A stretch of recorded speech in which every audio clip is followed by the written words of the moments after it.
देखो, किसी भी एग्जामिनर को यह बात पता नहीं होती कि जो स्टूडेंट है उसने 10 घंटे पढ़ा है या 2 घंटे पढ़ा है। उसकी कॉपी को वो एनालिसिस करता है और देखता है कि कॉपी अगर बेहतर तरीके से लिखी गई है तो नंबर दे देता है, कॉपी खराब तरीके से लिखी गई है तो नंबर काट के आगे बढ़ जाता है, बहुत कम नंबर दे के आगे बढ़ जाता है। अगर आप एक ऐसे स्टूडेंट हैं जो बहुत कम पढ़े हैं परंतु अच्छा स्कोर करना चाहते हैं, या बहुत ज्यादा पढ़े हैं और पढ़ने के अकॉर्डिंग अच्छा स्कोर करना चाहते हैं, तो इस वीडियो को लास्ट तक जरूर देखिएगा, क्योंकि आज बात होगी सबसे इंपॉर्टेंट फैक्टर कॉपी कैसे लिखें इसके बारे में। आपने कई बार देखा भी होगा कि कई बच्चे 10-10 घंटे 12-12 घंटे पढ़ते हैं परंतु एग्जाम में स्कोर ही नहीं कर पाते, क्योंकि कॉपी लिखने का तरीका ही नहीं पता।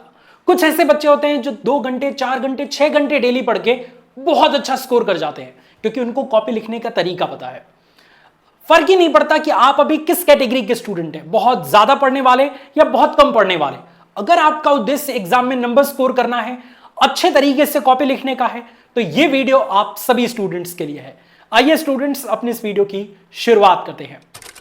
देखो, 4 चीजें मैं आपको यहां पे बताऊंगा। इन चारों चीजों को कॉपी लिखने से पहले इस भेजे में फिट कर लेना, आप कॉपी अपने आप बेस्ट लिखना शुरू कर दोगे। क्योंकि जब भी हमारे दिमाग में वो इंफॉर्मेशन भरी रहेगी ना, तो हमारा दिमाग उसी अकॉर्डिंग एक्शन लेगा।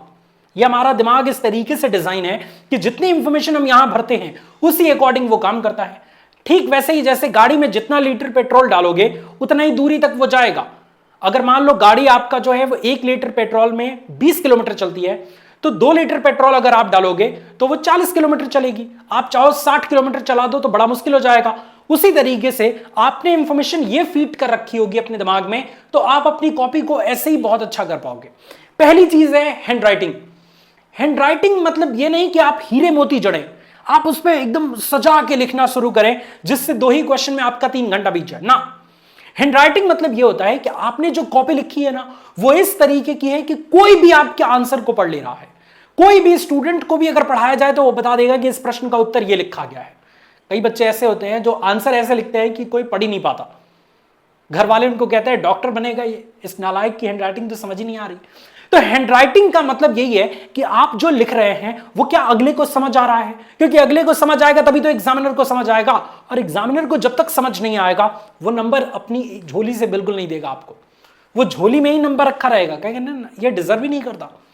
तो इसलिए आप सभी स्टूडेंट्स को हैंडराइटिंग पे फोकस करना है, साफ साफ लिखना है, ऐसा लिखना है कि कोई भी पढ़ ले और आपको अच्छा नंबर दे दे। दूसरी इंपॉर्टेंट चीज, टाइम मैनेजमेंट। एग्जाम हॉल में जब बैठोगे ना तो असली टाइम का पता चलेगा। इतना तेजी से टाइम निकलेगा और क्वेश्चन बाकी रहेंगे, घबरा जाओगे। ऐसा लगेगा यार काश 1 घंटे का समय और मिल जाता तो हम अपने पूरे आंसर को लिख देते। देखो, पेपर ऐसे डिजाइन किया जाता है ना कि आप उस निर्धारित समय से आधे घंटे पहले पेपर लिख सकते हो, अगर आपने समय प्रबंधन यानी टाइम मैनेजमेंट अच्छे तरीके से किया।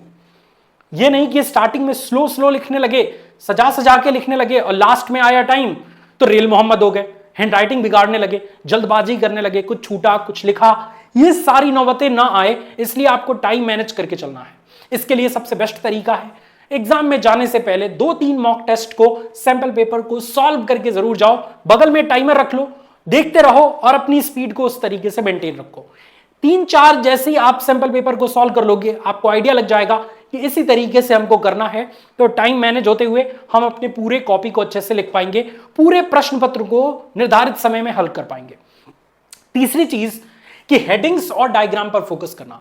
किसी टॉपर की अगर आप कॉपी देखोगे ना तो उसमें ज्यादा बेहतर तरीके से जो हाईलाइटेड पॉइंट है उनको हेडलाइन के तौर पे दिखाया गया है कि ये इस पूरे आंसर का सबसे टॉप पार्ट है, ये मेन पार्ट है इस आंसर का। एग्जामिनर की निगाहें सीधे उसी पे जाती हैं और वो एग्जामिनर सीधे देख लेता है कि चीटिंग तो नहीं किया।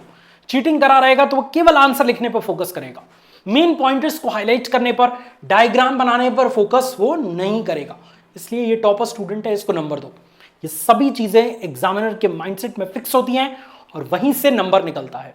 तो ये चीज ध्यान रखना, किसी भी आंसर को लिख रहे हो पहले हेडिंग और डायग्राम की जरूरत है तो डायग्राम बना के उसको एक्सप्लेन करना।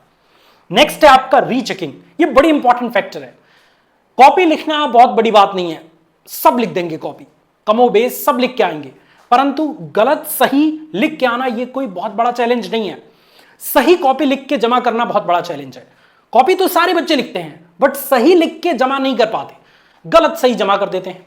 ये मेक श्योर करिए कि आप अपना पेपर 2 घंटे 40 मिनट में सॉल्व कर लें। 20 मिनट आपके पास समय मिला, अब इस 20 मिनट में आप रीचेकिंग करें कि क्या किसी क्वेश्चन का क्रमांक छूटा है, यानी क्वेश्चन नंबर तो नहीं छूट गया, कोई हेडिंग तो नहीं छूट गया, कोई डायग्राम तो नहीं छूट गया, किसी क्वेश्चन का आंसर पेंडिंग तो नहीं है। ये सब चेक कर लेंगे तो जो छोटी मोटी गलतियां रहेंगी उनको आप सुधार लोगे, उनको ठीक कर लोगे और इससे आपके मार्क्स बढ़ने की पॉसिबिलिटी बढ़ जाएगी। तो ये रहा इस वीडियो के माध्यम से पूरा ओवरव्यू, जिसके माध्यम से मैंने आपको बताया कि कॉपी कैसे बेस्ट तरीके से लिखी जाएगी।